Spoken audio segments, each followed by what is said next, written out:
We're currently living in a country where a significant portion of the population has embraced a style of politics that is centered almost entirely on enjoying other people's pain and distress. And we can see this clearly in phrases like owning the libs or liberal tears. And what's important to notice about that language is that it's not about policy disagreements at all. It's simply about the pleasure of watching someone else be upset, humiliated, or hurt.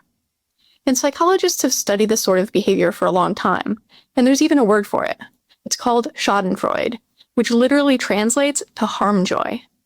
And it tends to show up most strongly when the people suffering are seen as part of a rival group, what psychologists call an outgroup, or when their suffering is framed as deserved.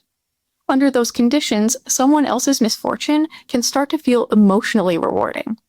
And neuroscience helps explain why.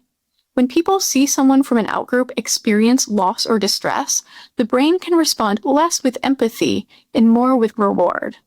In very simple terms, the brain starts treating that suffering not as something that calls for care, but as something that confirms status, dominance, or moral righteousness. And within the MAGA movement, this kind of pleasure also works as a way of signaling belonging.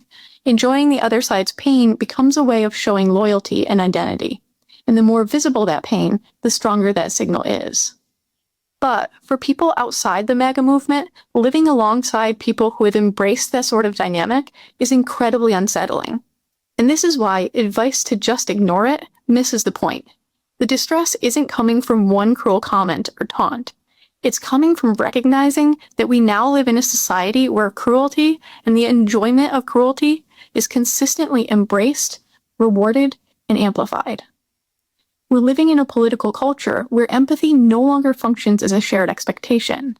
And when that expectation disappears, it becomes so much harder, if not impossible, to find common ground with each other.